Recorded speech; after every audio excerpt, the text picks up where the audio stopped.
Finances and economy. The first word is probably what got you here, what you're looking for, how to manage your finances, your income, how to handle expenditures, and that's what we're going to go over today. Economy, the second word, might be what you looked up, not realizing what you actually meant is finances, because Crusader Kings 3 doesn't have an economy. There is no production of any tradable goods. There's no distribution of anything other than supply, but your supply limit is a combination of certain factors such as your development, which you don't technically have a direct control over, but instead just results from other things, many of which are only indirectly accessible to you. There are no services aside from hiring someone to fill a job, and thus there is no economy in this game. There's only money sinks, money faucets, and we're going to go over all the most important things you need to know about that from the ground up. So, starting from the ground, I thought I would pick someone that owns quite a lot so that I could show you how this works across the whole spectrum. So, zooming in to the smallest stuff, we're going to look at something we own. So we own counties. This is where money kind of begins. You can see what counties we own because it'll have this little name underneath it that stands out quite notably. You'll even see our capital right here, our realm capital, for example. And this is where money starts. It starts via taxes, and these are not taxes like an economy taxes because there really isn't a lot of effort into population simulation here. These taxes are generated from, as you can see, a number of extremely abstracted sources, such as 2/3 of it is just coming from the fact that this is the capital. And then the rest of it comes from one singular building modified by a couple of activities, buildings, and statistics that influence this area. So this tax is where we have our first faucet, money that is being spawned into the game. And if you're playing as a count, for example, this is where you're going to be seeing a lot of your money coming from. And so how do you influence this stuff? Well, there's a couple different things you're going to want to pay attention to, a lot of which I've been covering in my other guides located in the description below if you do want to see more in a playlist. But one of the main things here is going to be your stewardship. You saw that -6% a moment ago from stewardship. That's because this guy's stewardship sucks. There's ways to help that. If you go to your council, your wife can assist you in many tasks. It'll either be a broad spectrum of things, or you can specifically select one, such as manage domain. This is actually one of the most important ones to have her do, if you ask me, aside from just assisting the ruler. This right here would increase your stewardship, but lower everything else she's helping you in. The better she is at stewardship, the better she will perform in that task. As you see, we have a domain limit. So our domain limit is the amount of these little counties, and in some instances, baronies that we can have under our direct control. And you see, going from 5 to 8 is exactly the difference you need to unlock this 6th slot. Domain holdings and the limit is actually very important for making money because you will earn the most money per percentage from the things that you directly own. As you see, just being an emperor, being higher ranking than a count, of course, is very good to getting a higher domain limit. These things can come from your culture, your research, which I made a far more in-depth guide on last week, but we'll look at it here. The Franconians, this is our culture, and we have access to innovations. These are our techs, and these things can give different benefits. From raising development caps, this is very important for making money. Development is exactly what it sounds like. The higher development, the more money that a location is going to make. There's other bonuses in here, such as bailiffs will give additional building slots. This is also very important for making money. And then if we go into tribal here, we can see under Gavelkind, you can raise the domain limit just specifically. So you can increase your domain limit through these title-based methods, through culture research-based methods, and also through your own stewardship skill. But unlocking building slots is going to help you make all of these locations way more efficient by building buildings, which you could see can generate more taxes, which increases as you upgrade those buildings over time. Your stewardship skill will not only just increase your domain limit, it will also increase the amount of money you're making from your domain as well, just as a percentage. Your lifestyle is another big thing. If you go into stewardship as a lifestyle, you will get access to a whole bunch of things here, including just a flat out passive bonus that can either increase your stewardship, thus increasing your money, or just flat out increasing your income in general. There are many perks here that are amazing for earning income, such as just flat income bonuses. Here's an example. The Herigald gives vassal tax contribution right here, as well as unlocking entire new features, such as demanding payment if someone owes you a favor, for example. Just flat out allowing you to extort your subjects. You can make certain actions like collecting taxes more effective, make things cheaper just to build. You can even increase the development growth in certain locations, and oh, what a surprise, more domain limit. Now, separate to this domain management, every single AI, especially your vassals, are going to be managing their own domains as well. And you're going to be getting some income from them as well. As you can see, by default here at the beginning, we're earning 2 times the amount from our vassals as we are earning from ourselves. And so that's a pretty big deal. And now how this works is very, very different depending on if you're playing as a normal nation or if you're playing as a clan. If you're playing as a normal nation, then if you go look at one of your vassals, they will take care of their own domains by themselves. You can still go in and pay for a building there if you want to, but they will handle it themselves over time as well. Obviously, the player can do better, but getting the money to manage all this and the effort and time may not be the greatest. What you want to be managing instead is stuff like this feudal contract right here, which usually by default in most nations, it's going to start out with normal everything. It looks like the Holy Roman Empire here is just very decentralized at the start.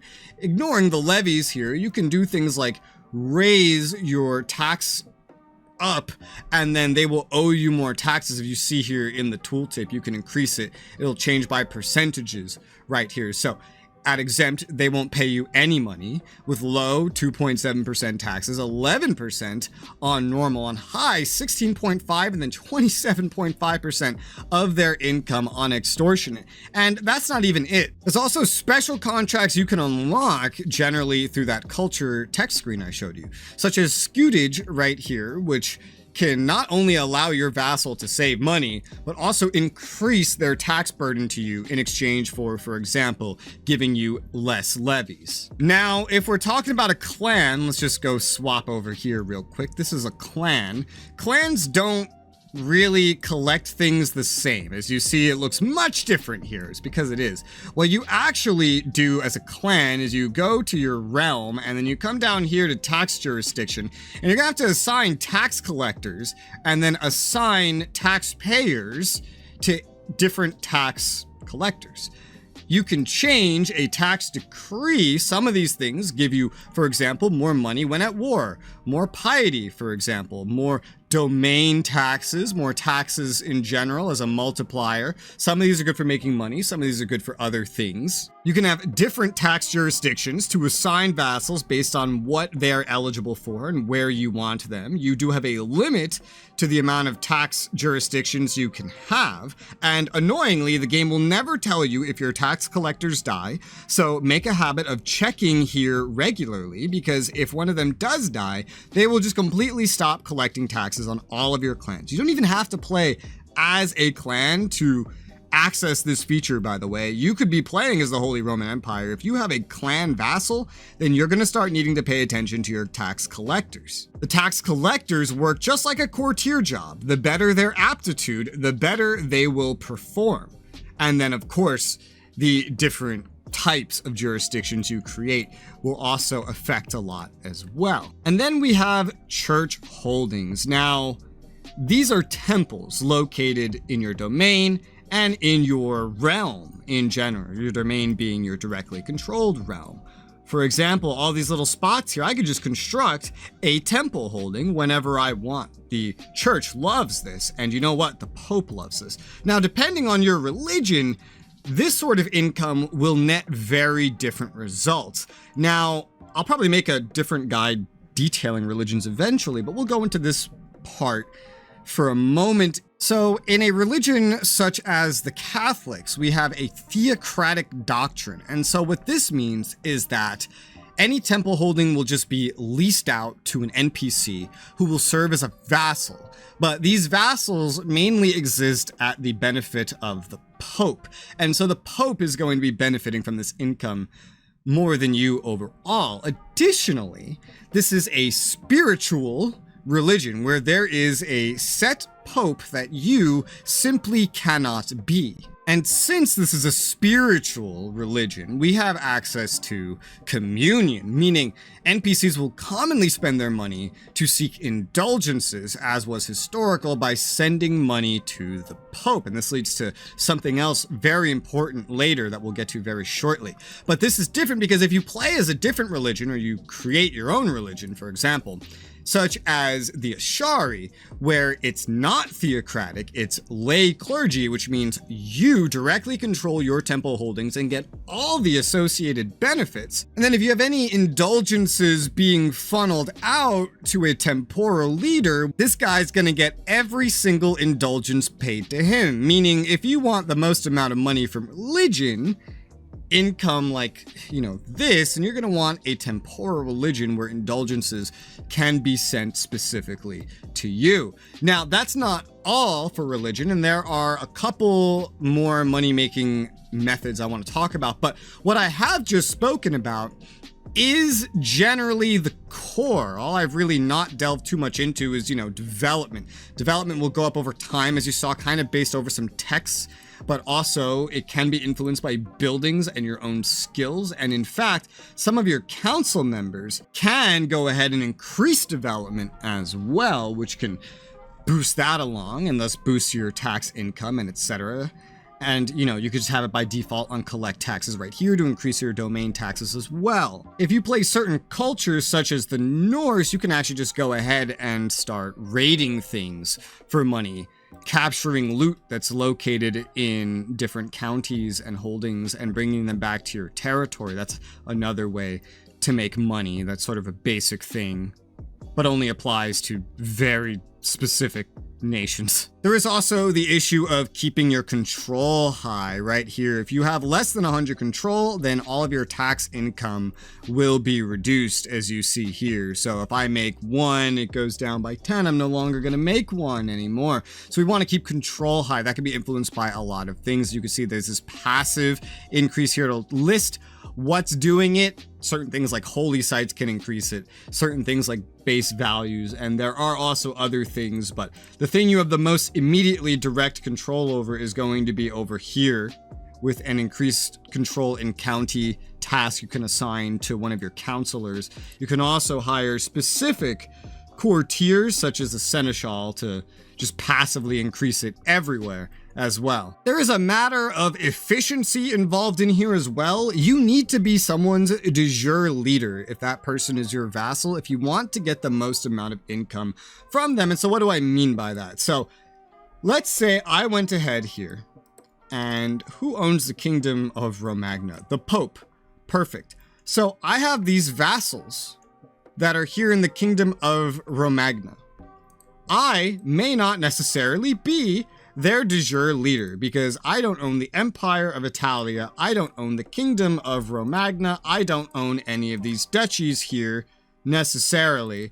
And so if I don't own the things, then I won't end up being the one that's supposed to be in charge of them, which will decrease what I get from them in general. As you can see here, levies and taxes are reduced because you're not this person's rightful liege. Anything they owe me in the vassal contract will be reduced. How do you fix that? You get the title that goes above them. A count here will give me more benefits if I own the duchy above them.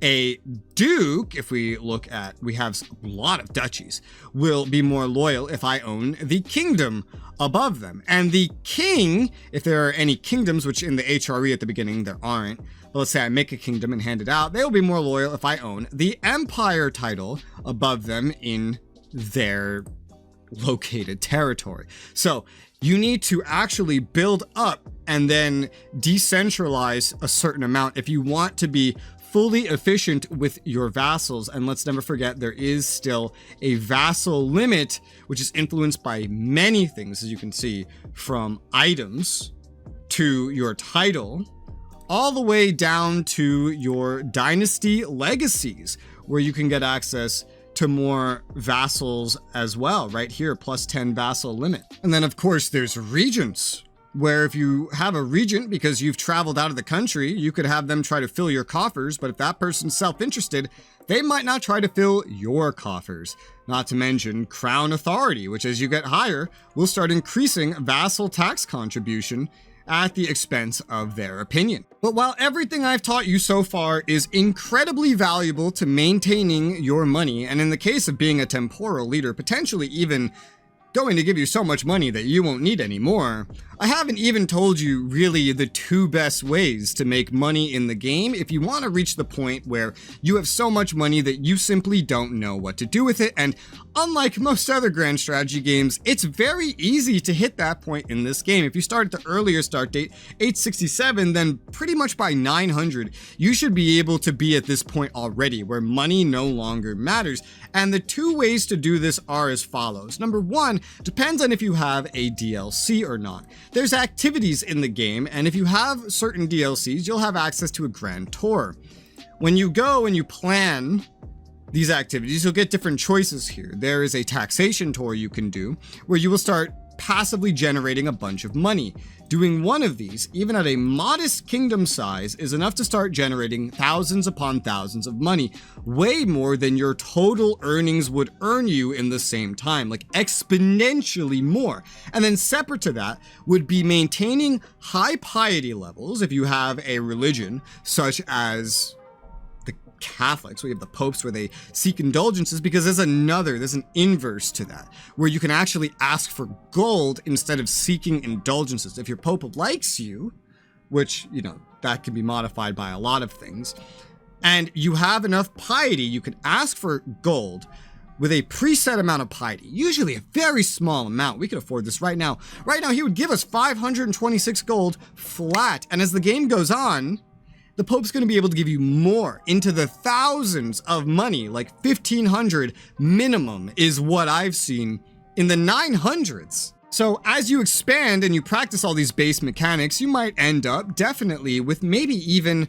100 a month when you get really giant, right? But earlier on, you could be working in the dozen, as we're working on here, or dozens.